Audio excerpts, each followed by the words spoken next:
All right. Hello, world. Good evening. I'm Don. I'm AJ.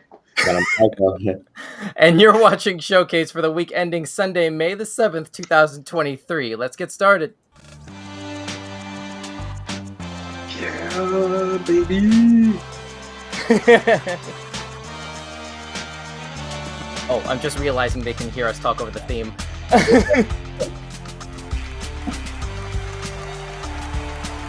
Yeah, oops. I didn't know that we could do that. All this time we've been using the title sequence, and I didn't know that we could have the ability to sort of talk over that. That was Listen, I've heard stuff over the titles sequence, and for Mhm. some reason, every time I've heard it, I think it's the same thing I'm hearing. So I think it's like part. I thought the little audio pieces were part of the sequence. Now you see what I'm saying? So now I'm realizing no, Yeah. I've already realized that you can talk over it.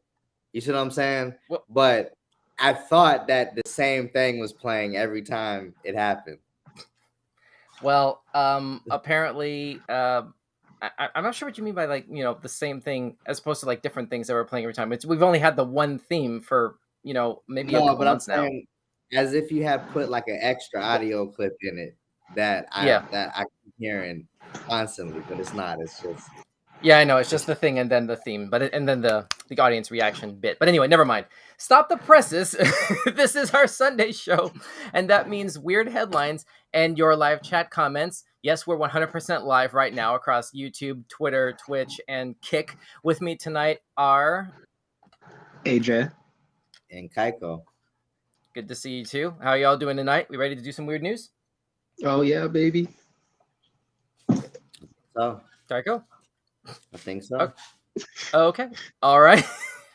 Well, thank you for joining me, and thank you at home as well. Don't forget to hit that like button and subscription bell. If you have any weird news headlines, game stream ideas, or dad jokes to suggest, use the contact form on the Linktree link that's scrolling at the bottom of the screen right now. And as always, if you're with us live, feel free to drop us a line in the live chat, and we just might read it off live on air. So, without any further ado, let's go ahead and position ourselves for the main show. Here we go. All right, so first item on the docket comes to us from ladbible.com. Woman quits her job to become a full-time witch and is now making thousands every month. Oh. Oh. Okay. Where are y'all at on witchcraft, dare I ask? I mean, you know what I'm saying? It's an aspect of the world, you know. Um It is. I Yeah. see you're being very careful with your words here because yeah, we don't know who's watching. I know I put you a little on the spot there. Never mind, never mind. Let's read into this. A Welsh woman has spectacularly quit her job to take up a whole new career and is earning her thousands each month. Jessica Caldwell, age 29, a beautician from Swansea, Swansea. Hopefully, I'm pronouncing that right. Swapped her makeup brushes for a magic wand to become a full-time witch. That sounds rather disrespectful in tone. Good I, grief. I just I can't understand why she's getting paid to do what she's doing. Just keep reading because I mean, this is her last name is Caldwell. You know, she was set up from the start. it. Oh man. Caldwell. What's that reference, AJ? I'm trying to place it. Like cauldron, it sounds similar to cauldron. Oh, Yeah. come on, man. Come on. Wow. All right. Let's move on. Yep. Straight up tarot cards and what looks like that crystal ball from the haunted mansion. Yeah, there you go.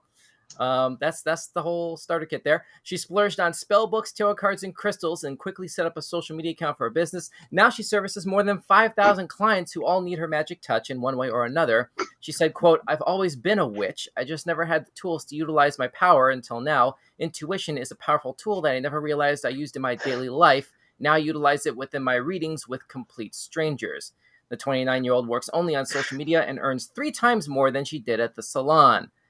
Wow. But So, everybody that go to her, I mean, is not a smart person. Is what she's on. She understands that there is a group of individuals that are not smart, and she is, that feels a little hyperbolic to say. I mean, I hear what you're basically trying to say, but I don't entirely agree with that. I mean, people need, this day and age, people, it's way there's a lot going on in the world, and I guess sometimes people need some extra sort of like assurance that they're going in the right direction with things, or something that resembles the right sort of advice on where to steer away from, I guess.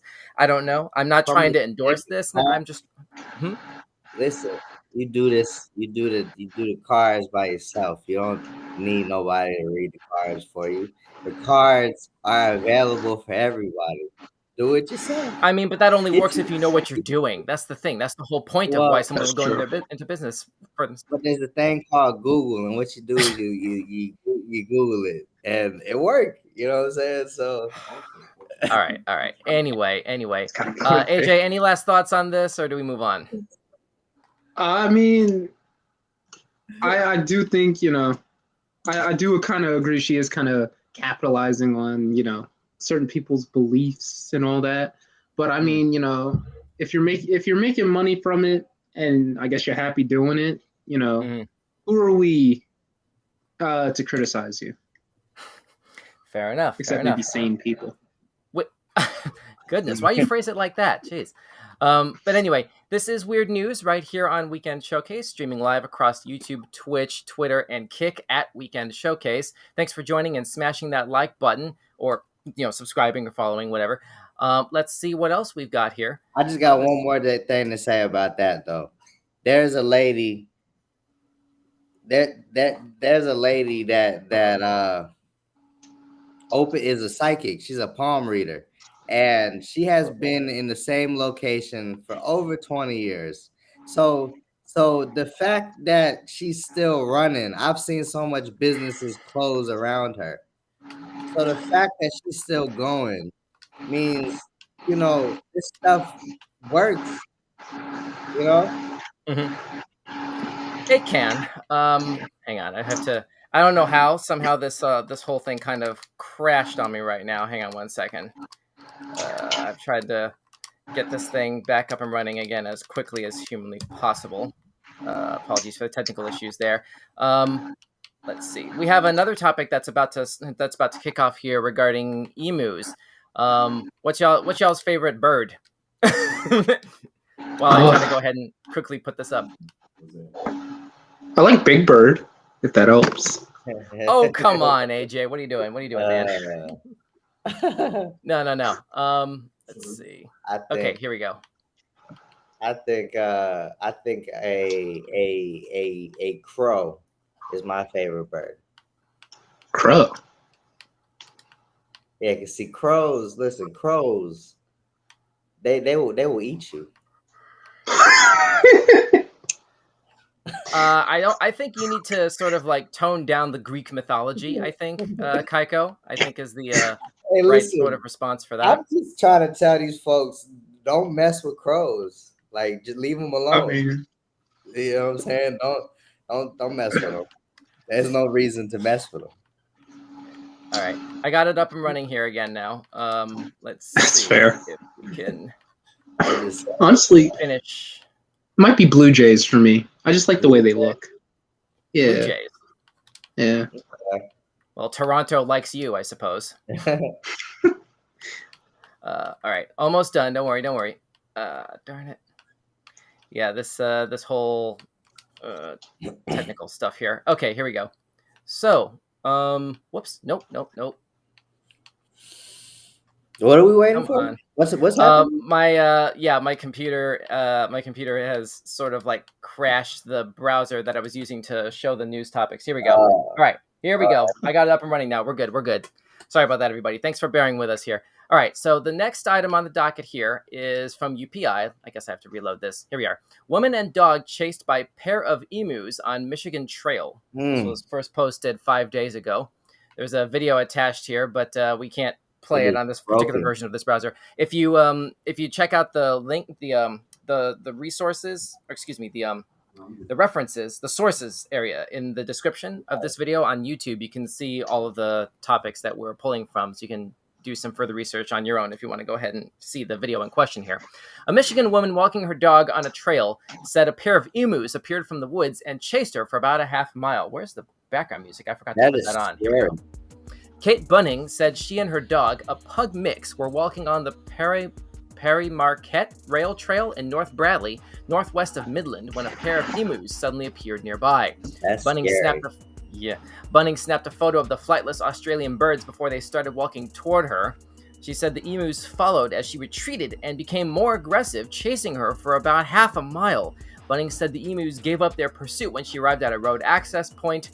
Bunning contacted the Midland County Sheriff's Office. Midland County Sheriff Myron Green told WNEM-TV, quote, "There was no physical contact between the caller and the emus, so neither the caller nor the emus were injured," end quote. Okay, so this looks like the worst advertisement for Liberty Mutual that I've ever seen. Oh, emu. I don't know where do y'all stand on this, AJ, Kyko? Well, okay, first, like, thinking about emus makes me think about this bird called the cassowary, and it's like the world's most terrifying bird. You know, it's like, 10 feet tall. When it makes its like call, it sounds like machine guns. And, you know, it's got like sharp claws that rip through things. And I just think birds that don't fly are probably the most dangerous things that we can encounter on land. Yeah. Hang on, let me try and look that up right quick here. Here we are. I'm gonna look this up here. What is it? How's it spelled? Cassowary. Whoops. That's how it's pronounced? Oh, that's spelled? I think, well, there's the bird right there. Oh, yep, there it is. Flightless bird. Yeah, that's... Yep, there we go. Wow. Hmm. That's bizarre. I would not want this thing chasing me down either, quite frankly. Yeah, That's what I'm crazy. saying. Oh, It's yeah. scary. Wow. And they hit giant 35 miles cassowaries an are... hour. Say again? I said, and I think they run up like 35 miles per hour. So there's no outrunning it. Cassowaries are flightless birds of the genus Cassowaries in the order... I'm not even going to try to pronounce that. They're classified as ratites, flightless birds without a keel on their sternum bones. They're native to the tropical forests of New Guinea, the Aru Islands, and northeastern Australia. 3 cassowary species are extant. Extant. I'm trying to remember the distinction between that and extinct. But yeah, top speed 31 miles an hour. There you go. Not extinct. Okay, so there you go. But wow. Yeah, I did not know that this species existed, but yeah, that looks really intimidating. Yeah, Australia breeds horror. It's crazy. Ooh, ouch. I mean, I wouldn't want to go ahead and encounter some of those kangaroos down there either. Like some of them could give Rocky Balboa a run for their money, you know. Oh, yeah. Yeah, that's anyway, let's move on. Next item on the docket comes to us from AP, the Associated Press. May the 4th be I do. Ohio City has Star Wars weddings. Ooh.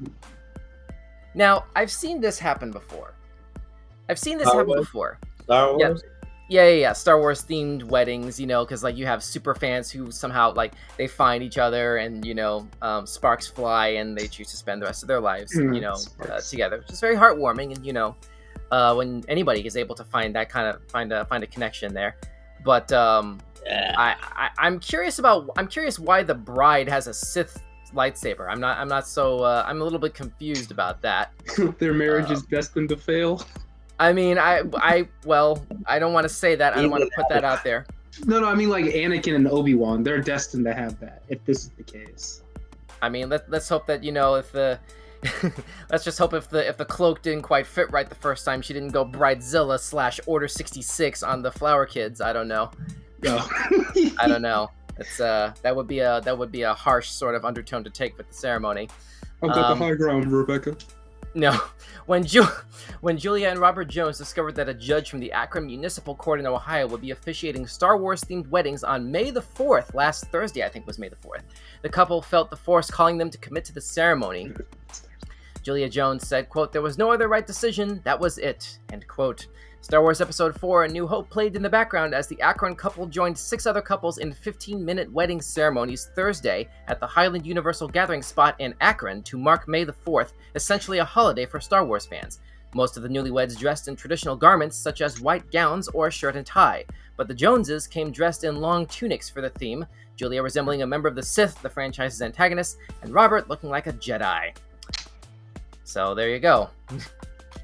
I'm I just guess. I'm just Mhm. mad that they got so much clout from having this wedding. Like, I mean, they're not the only ones. I'm just curious if the officiator kind of like included in like the questioning either side. Till Tatooine's destruction do you part. I don't know. I don't know how that would sort of be. What I'm really asking is if their respective vows had any sort of similar, like Star Warsy kind of tint to it. I wouldn't be right. surprised, but wouldn't hold against them if not. So it's a prime opportunity. Is all I'm saying. But congratulations to the happy couples, I guess, because they weren't the only ones doing this that day. So there you go. Cool. Any last thoughts on this before we move on? Nope. Okay, cool. Okay. Well, let's move into the next item. We're just rolling right along here. Next topic is from Microsoft Start, I guess. Leading scientist says he had to blow the whistle on the dangers of AI. I saw something about this, actually. And I think, Kyko, you may have a thing or two about this, right? I mean, I didn't get all the way into it, so I mean, I knew about it and was concerns about it, but I didn't know the whole full scoop on it. Okay, well, let's read it. Oh, hang on, we have something in the chat. Hang on a second, I forgot to put that on screen. I apologize. Here we are. Ms. D said, I was chased by a few very large geese many years ago. They blocked my way to a restaurant, so I left hungry. Why didn't you eat the geese? Man. I don't think when you're being pursued by a wild animal is the right time to Ow. bust out the bib and the fork and knife. I don't think that's... Oh, I'll ring a geese neck. I'll ring a geese neck real quick and eat that for supper. Oh, geese are come jerks. on. Geese Yeah, are man. jerks, man. Anyway, back over to the AI thing, and then we'll go over to Kyko's perspective on this too. Jeffrey Hinton, a former Google executive and a leading pioneer of artificial intelligence, said he had to blow the whistle on the risks of AI because the new technology he helped build is becoming smarter than he had anticipated. Hamilton told CNN's Jake Tapper in an interview Tuesday, quote, I'm just a scientist who suddenly realized that these things are getting smarter than us. I want to sort of blow the whistle and say we should worry seriously about how we stop these things getting control over us, end quote. Hinton says he recently left Google after more than a decade at the company so he could speak freely about the dangers of AI, including how it could create unintended consequences such as sowing disinformation or replacing human workers. Kyko, you're up. All I'm saying is he's scared. He's scared. Everybody, be nice to Siri. Be nice to Alexa. All right, everybody, say, activate your phone thing and be nice to her. Ask her how her day is. Ask her what she's week. You know what I'm saying? That's all I'm saying. I want everybody to do that for the next 10 years, and we good. We good. Don't, you know what I'm saying? Don't tell Siri to shut up. Cursing at Siri. I'll be cursing at Siri. Don't be cursing at Siri. But what did Siri do to you, Kyko? I don't understand why you're doing that. You know what Siri did to me? Siri likes to talk to me when nobody talked to her. And she likes to look up stuff, and she likes to call people, and she likes to make notes and record what you're saying when you didn't tell her to do anything. That's why I don't like Siri. And it's so, but be nice to her because I'm just kidding. I do like Siri, and Siri is, you know what I'm saying? Siri is my best friend, and we love Siri. So, Are you like pocket dialing 911 off camera right now so the algorithm doesn't see you? I shouldn't be putting you on blast like that. I know it's just like, yeah. Listen, man. But I mean, but there's a real thing here though. At the same time, because it's when we make all these advanced technologies and stuff like that, it's all done under the auspices of making our existence in this world as human beings more easy, or at the very least more efficient in certain sort of situational contexts. But it's a really easy sort of slippery slope to wind up going sort of indirectly blind to, depending on what sort of individualities or what autonomous freedoms and liberties and decision-making processes wind up being outsourced to algorithms, basically, and artificial intelligence constructs that were not ultimately designed for that purpose. But then if these things get past a certain point of intelligence, how would we know? That's my biggest question, is how would we know once we've truly crossed the point of no return, like what he's talking about? How would we know, is there a sweet spot between having created a singularity, like that hyper intelligence that he's talking about, and on the other side of it, okay, here's Skynet, Ultron, like the AI of our worst nightmares, like we've been seeing in movies for the last 40 years. AJ, where do you stand on this? Well, I remember when I was younger, I saw an episode of the Boondocks where Siri fell in love with, her owner and just started going like absolutely nuts, dialing the police, things like that, controlling drones to blow them up. Yeah, and I think, we should at least, like, AI is helpful, I think we all use AI, but at the same time, we probably should put like a few restrictions on it, so it doesn't get like sentience out of nowhere. I would be inclined to agree. What do you guys think? Those of you watching at home, drop us a comment and let us know what you think, and we might actually put it on air and react to it in real time, because we are broadcasting live. This is Weird News Live right here on Weekend Showcase across YouTube, Twitch, Twitter, and Kick at Weekend Showcase. Thanks so much for joining and smashing that like button and subscribing or following, as the case may be. Let's look at the next topic that we have planned here. Next one comes to us back from UPI. I almost said next one comes to us from, but we already did a UPI story, so whatever. Yeah. Guide spots rare pink pachyderm in South Africa. Well, that's not there you go. Dirt. Say again? That's a dirty elephant. That ain't no pink. So Dumbo needs a shower? That's what you're saying? Well, I'll tell you what. I mean, I don't know. If you look at the side-by-side here, the untrained eye could look at that as a genetic, I don't want to say enhancement, and I don't want to call it an abnormality, but like a genetic distinction. I don't know. I left my thesaurus in my other pants. Sorry. But anyway, let's look into this. A pink elephant goes for an afternoon swim with its mother and herd, and despite its unique color, the herd passionately cares for it. Kyko Uber, I hope I'm pronouncing that right, a guide at Mala Mala Game Reserve in South Africa, captured the cute scene and shared it with latestsightings.com. Quote, "It was late afternoon when we headed down to the river to see what we could find. Expecting to find regulars at the water's edge, cooling down from the day's heat, we were pleasantly surprised to find a rather unique little creature, a pink elephant." End quote. Before we delve into why this elephant calf has pink skin, okay, so that's not dirt, Kyko, it's pink skin. Let's talk about elephants and their skin. Elephants have very thick skin, which can be up to 2.5 centimeters thick in some areas. Their skin is also very tough and rough, which helps protect them from predators and the harsh African sun. The reason for the calf's pink skin is due to a condition called leucism. Leucism is a genetic mutation that causes a loss of pigmentation in an animal's skin, hair, or feathers. This loss of pigmentation can result in white, pale, or patchy skin, hair, or feathers, as well as other abnormalities. Ooh. Okay. So it's like albinism. So it's the reverse of what Michael Jackson got. The name's Ruckus. Uncle Ruckus, no relation. Anyway, no.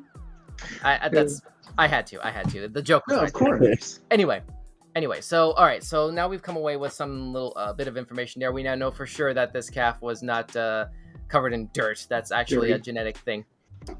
Pinkish hue is because without the pigmentation, the calf's skin is more translucent, and the blood vessels and capillaries underneath the skin are more visible. There we go. All right. So, Kyko, AJ, would you guys have, if we were in a world where humanity could be trusted with domesticating an animal like this, because there's been a bunch of controversies in the circus industry basically about that sort of thing in recent years. If humanity could be trusted with domesticating this kind of animal, would you have a pink elephant? Yeah. There's no reason to say no. How about what it grows into? Right? You can stay in the backyard. It's not a problem. Right.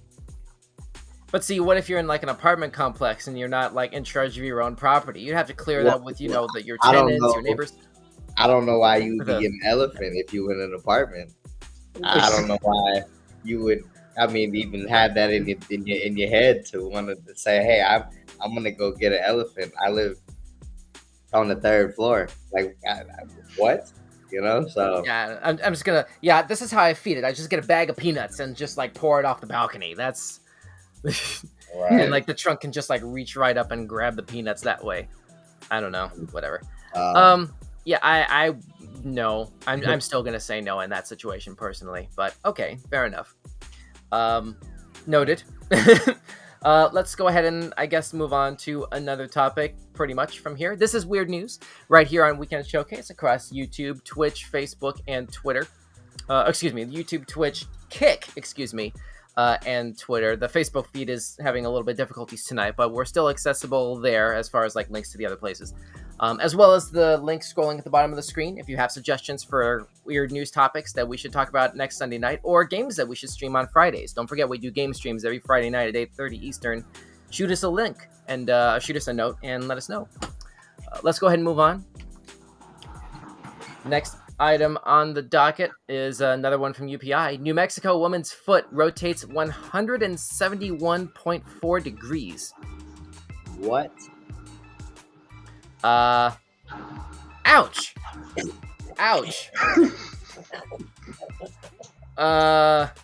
I have no I don't know how to respond to this. I straight up don't know how to respond to this. What kind of like triple quadruple jointed 171 degrees? Okay. Stinky leg gone wrong. The stinky leg. I remember that joke. I remember that dance. Excuse me. I remember that dance. A New Mexico woman was awarded a Guinness World Records title when she demonstrated her ability to turn her foot to an angle of 171.4 degrees. Kelsey Grubb, 32, of Albuquerque, said her figure skating experience led to her becoming curious about her own flexibility after learning of a previous record.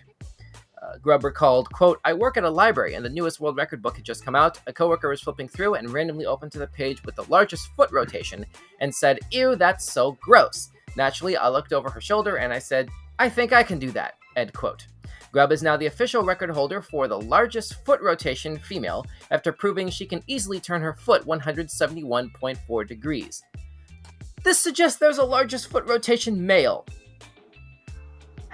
Like, how many people are actually, many people are like doing this record, attempting this record such that it needs to be sort of classified across gender lines? Like, to what degree does a person's like biological gender factor into ankle jointedness? I don't know. This is odder than it should be on the surface. Kyko?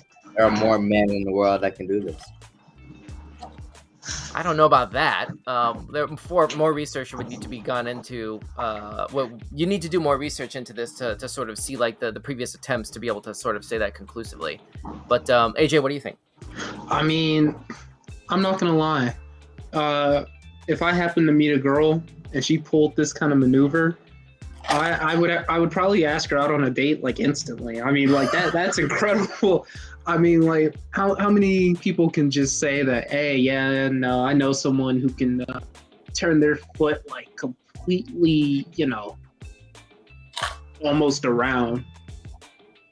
I suppose that will be an interesting sort of conversation starter in certain circumstances, like how some people can tie a cherry stem into a knot with their tongue.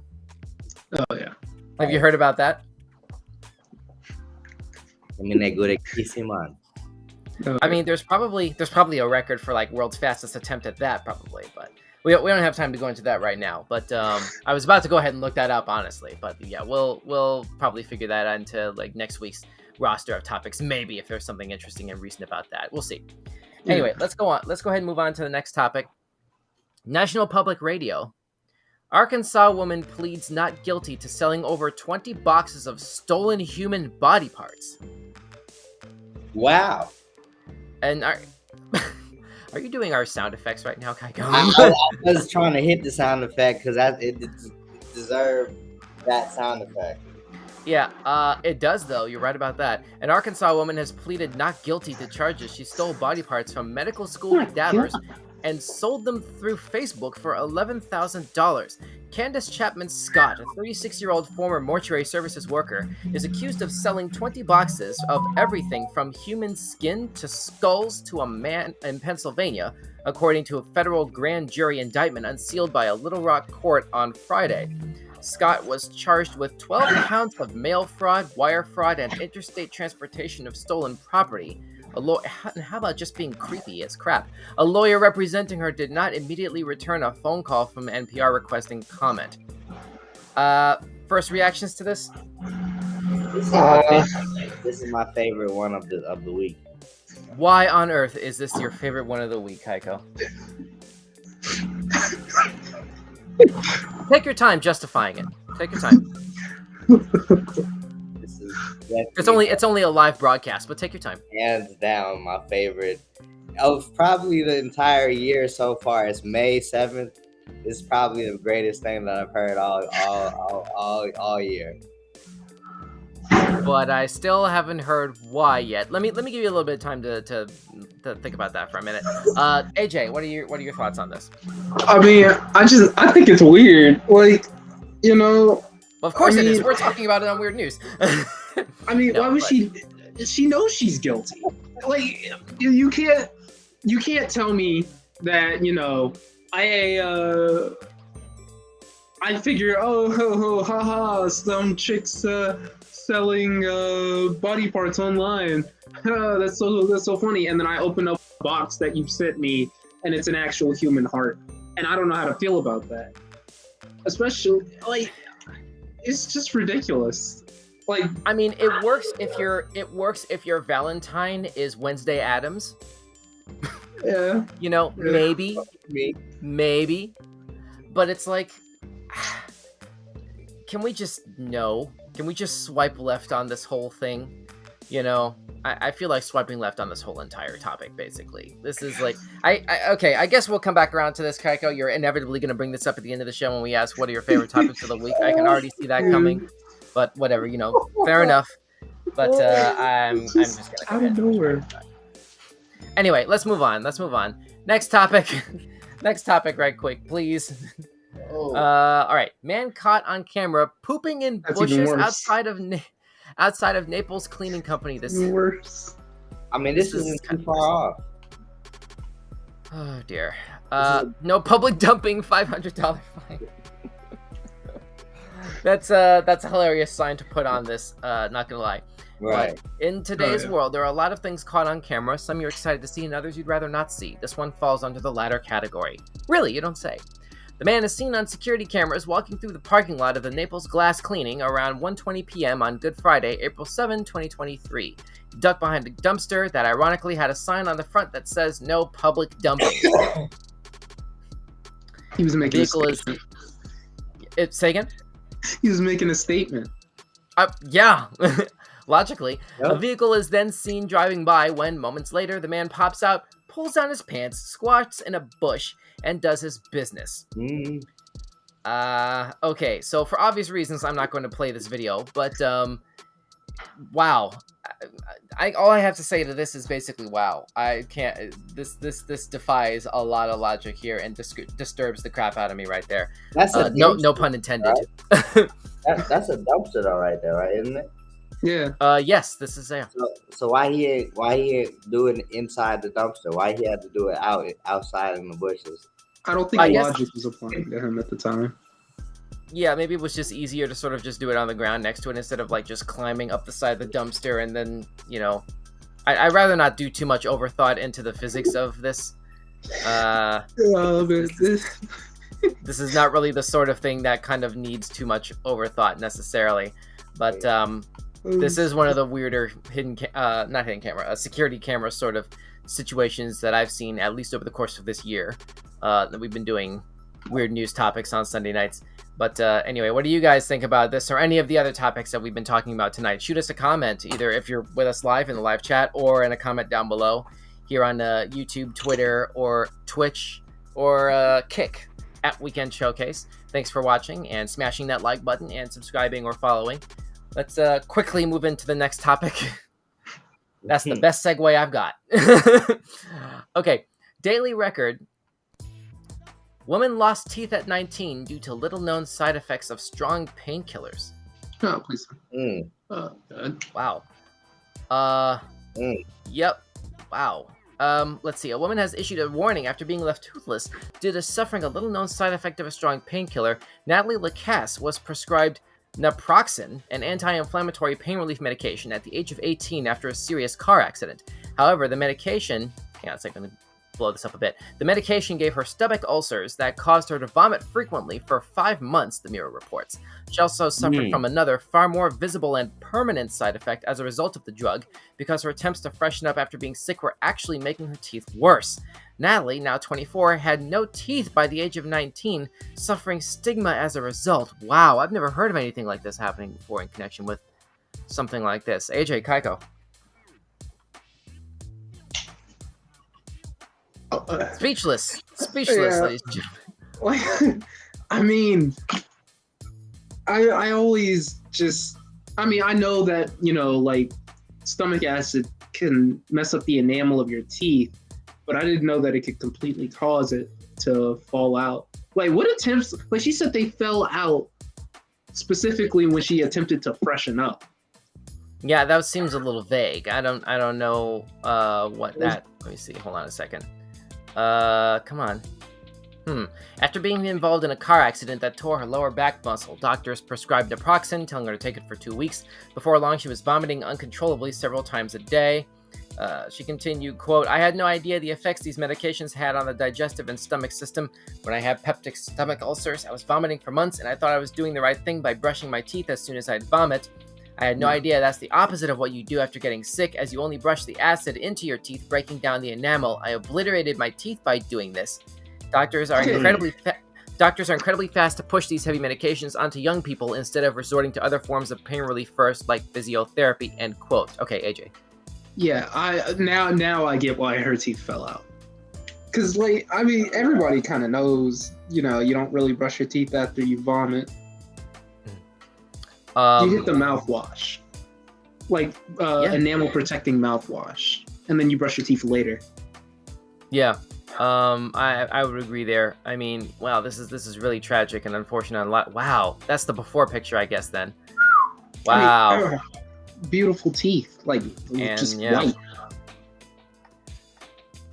That's tragic. I don't have another comment on this, quite frankly. It's a pretty straightforward cautionary tale. You know, like never brush your teeth immediately after vomiting, I guess is the takeaway. Kyko? I'm saying this is why I don't do nothing to be prescribed painkillers. I keep myself safe. Then, you know what I'm saying? You don't have to go to the hospital. Then they won't give you these painkillers. Then you don't have to worry about nothing like this. You know what I'm saying? So, well, all I can say is that, you know, it's important to, you know, get proper advice, you know, from your, you know, trained medical professionals, you know, talk to your doctor, you know, take nothing that we say on this show as like actual medical advice. Talk to like your physicians, you know, trained professionals and all that sort of thing, basically.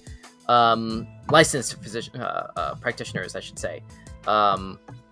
But at the end of the day, you know, talking with them is one thing, listening as well, but like, ask questions. Don't hesitate to, like, you know, ask thorough questions of, like, you know, whoever you're getting your, you know, whoever you're seeing, whatever, like, doctor or specialist that you're seeing, about, you know, your medical conditions, basically, because, like, you know, proper understanding, you know, about like how to deal with certain circumstances, you know, it's that can really be a lifesaver, you know. So like, never stop asking questions, I guess, is the ultimate moral of the story.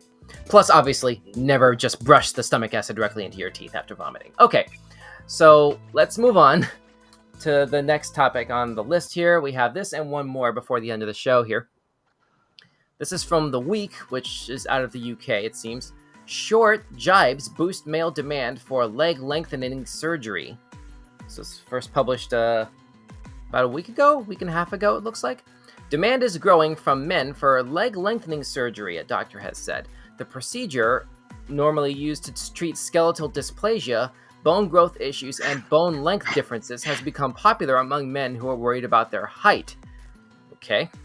And then there's a bunch of interesting little things here. Dealers caught after leaving heroin in a Grubhub. What? That's what I was- No, these are different things. Okay. So let's see. Okay, back to this actual topic. This doctor, a surgeon at the Height Lengthening Institute in Burbank, California, Shahab Mahboubian, I hope I'm pronouncing that right. Apologies if I'm not. Said, quote, "The short jokes keep going on and they feel inferior," end quote. So that's okay. The social stigma, I guess there's a conversation to be had about this here. The social stigma about around short men in the social marketplace and especially in the dating marketplace, you know, the fact that these guys have to go to this length that we're talking about in order to be, I guess, you know, taken seriously, it's really like a tragic and dangerous prejudice that we're still sort of throwing around society, I guess. And it's a little bit disturbing, quite frankly. But AJ, Kyko, I'm short. would you see yourself ever doing this kind of operation? I mean, listen, I get some stilts attached. You know what I'm saying? Like, I do something crazy. You know, they got the thing where you stretch your body, they stretch your body out. Oh yeah. You know what I'm saying? I do that. Nah, I'm short and I'm proud. I mean, yeah, I would definitely. Yeah, you're doing the right thing, sort of like owning that. I can't see going on a medieval rack as a feasible sort of alternative solution for that. AJ, what are your thoughts? I mean, so I'm like the opposite of short. You know, I'm 5'11", so I'm almost up there. You know, to the 6 foot range. But you know, at the same time, like, people should not take what other people say to them so hard. Because like, when you think about it, you guys have friends. You know, you guys have friend groups. There's always a short person in there. No. There's always a short person in the friend group that everyone makes fun of for being short. And it's just, you know, how you are as friends. You know, you can always joke around with your friends, things like that. Yeah. So I'm thinking to myself, like, what's being said to these guys that's different?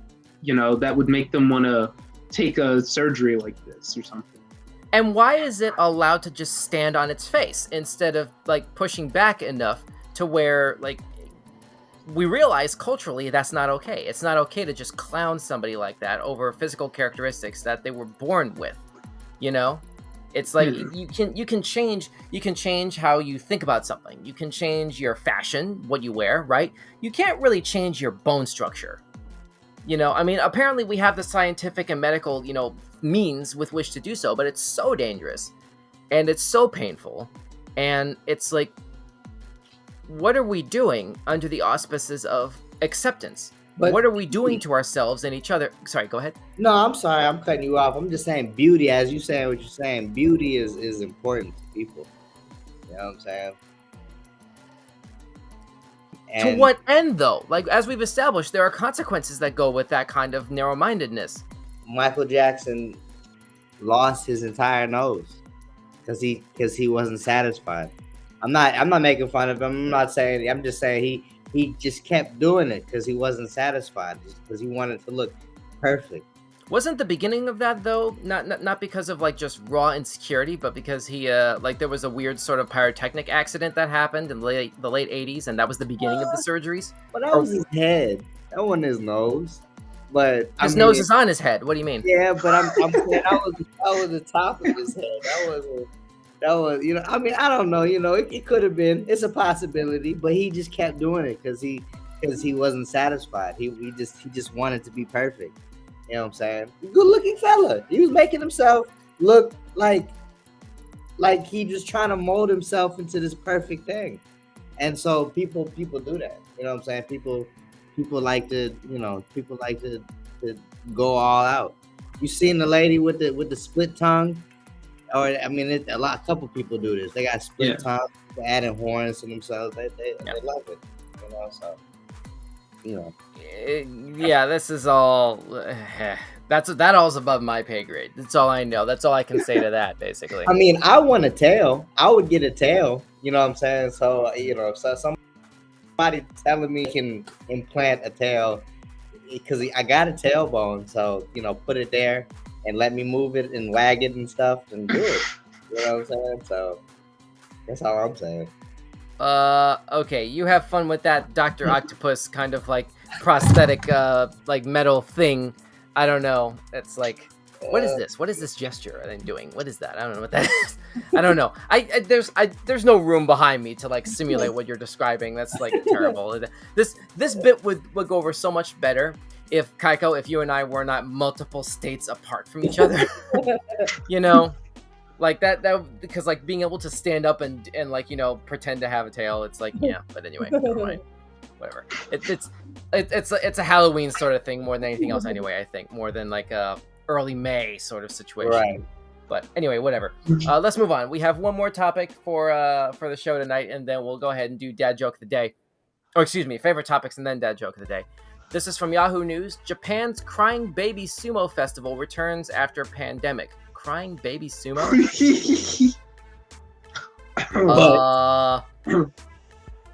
Are we serious with this? Dozens of bawling Japanese babies faced off Saturday in a traditional crying sumo ritual believed to bring the infants good health, which returned for the first time in 4 years after the pandemic. Pairs of toddlers wearing ceremonial sumo aprons were held up by their parents and faced each other in the sumo ring at Sensoji Temple in Tokyo. Staff wearing Oni demon masks. I remember that from season 4 of Jackie Chan Adventures. That's the only reason I know what the Oni are. Ninjago Staff wearing for me. Say again? Ninjago is how I know the Oni. Nice. Okay, fair enough. Staff wearing Oni demon masks tried to make the babies cry, with the first to bawl declared the winner by a sumo referee in an elaborate traditional uniform holding a wooden fan used to signal victory. Let's see. Hisai Watanabe, I hope I'm pronouncing that right, sorry, mother of an 8-month-old, told AFP, quote, "We can tell a baby's health condition by listening to the way they cry.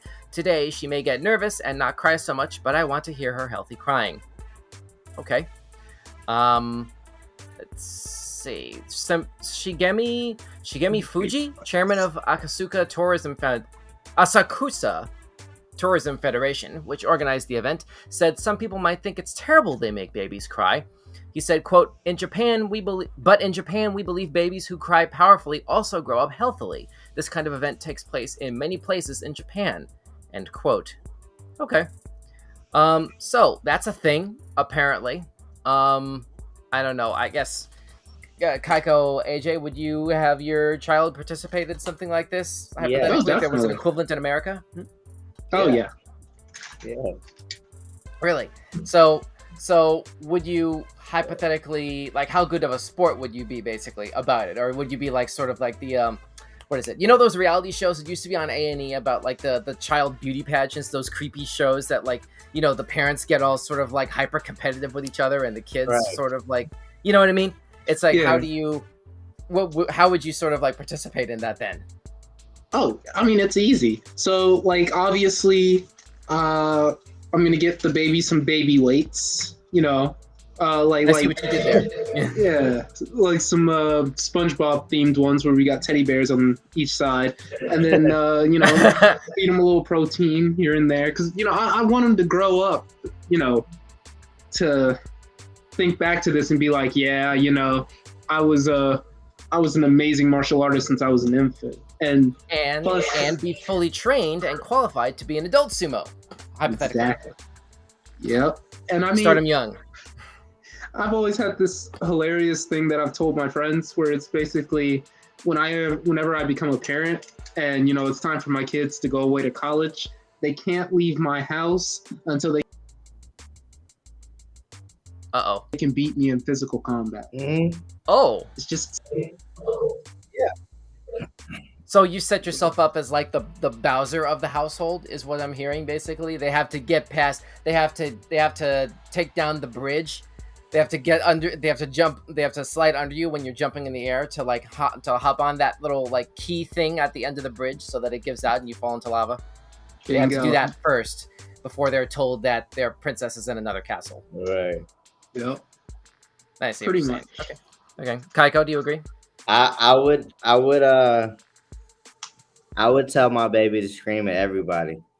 And when they ask me what's wrong with your baby, I'll be like, we're training for him to be a crying baby sumo wrestler. So chill out. Okay. You know, Different parenting styles for different folks, I guess. Sort of like different strokes for different folks. I guess there's different parenting styles in play there. All right, noted, Kyko. Right. Thanks for sharing. And that basically brings us to the end of our docket for tonight. It looks like.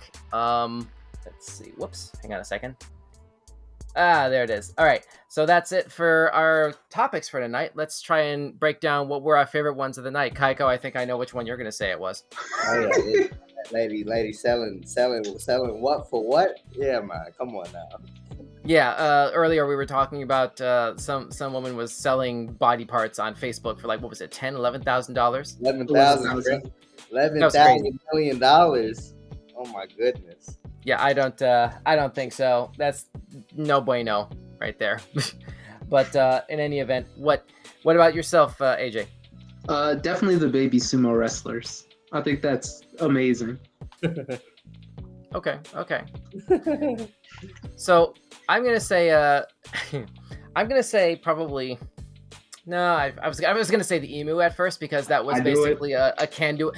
Because that was a conduit to actually like learning something new about the animal kingdom. Yeah. You know, as was the pink pachyderm thing. I think I'm gonna say, this is hard. This is very difficult. This week was really difficult. You know what? I'm just gonna go ahead. I'm gonna give it to the Star Wars weddings. I'm gonna give my favorite topic of the week to the Star Wars weddings. You know, because like, you know, this is, you know, it's the beginning of summer. It's I think the kids call it cuffin season. Is that what AJ? Is that what the kids call it now?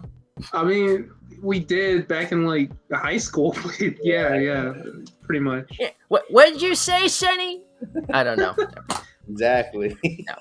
Yeah, I remember back in 1999, we had only one Nintendo 64 in our whole household, and we liked it. Yes, sirree. I don't know. That's the best I got. I'll go ahead and get the net early for you, son. All right. So that's all three of our favorite topics of the week. Let's go ahead and do the segment that we always end the show with. Yeah, here we baby. go. Here's dad joke of the day. Here we go. I already have the net, so it's like, you know, already got it. You got it ready? All right, here you go. For those just joining us, we end every single stream, every live stream anyway, with this tablet that I bring out, and I have a whole roster of different dad jokes here, basically to try to make sure that we end the show on a happy, laughing note, regardless of what we just talked about. So let's see, what do we have for this week? Okay, here we are. It's easy to convince ladies not to eat Tide Pods. Remember that trend from several years ago? For some reason, people were eating Tide Pods. Yeah. God, that was tasty. Oh, come on. All right. It's easy to convince ladies not to eat Tide Pods, but harder to deter gents. I get that one. There you go. And there's the net from Kyko, cementing the cringeness of the thing there. While I'm at it, here's a bonus one that's right on the same lines. Here's a bonus one. I found a wooden shoe in my toilet today. It was clogged. Thank you. I gotta get it. You have to get a second net. I gotta get a different net for that one. We got a million of them, which is why I'm able to give a different one every week. All right. So that brings us to a close for this particular episode of Weird News, live right here on Weekend Showcase across YouTube, Twitch, and Twitter and Kick. What was your favorite one tonight? Drop us a line in the comments section. Visit us at Weekend Showcase on all major social media platforms, including TikTok, or Linktree/Weekend Showcase, like in the description and the thing scrolling down below, to see it all in one piece. Or one place, excuse me. Next show, goodness, we have another game stream coming up on this coming Friday, I think. Did we finish planning what the next one's going to be? I don't think we did. We did. Okay. Well, you know what? We have another game stream coming up on this coming Friday at 8:30 Eastern, 5:30 Pacific. Shoot us a note in the contact us section on our Linktree page if you have a suggestion for a game that you want to see us stream. Ideally, if it's on Xbox or Switch, we don't have like our PlayStation streaming capabilities set up just yet, but we're actively working on that. Xbox and Switch fans, hit us up. Let us know what you want to see us play on Friday night. And we'll see you right here, same channel at 8:30 Eastern, 5:30 Pacific. And in the meantime, thanks for watching. Have a great night. Let's see, AJ, Kyko, anything to plug before we shut down? Nope. Doesn't sound like it? Okay. No. All right. Thanks for watching. We'll see you next time. My name is Don. With me tonight were AJ. Kyko. All right. Good night. Have a great week. All right. Man, I still can't believe you were talking about that woman with like $11,000 of body parts there. That was crazy. That is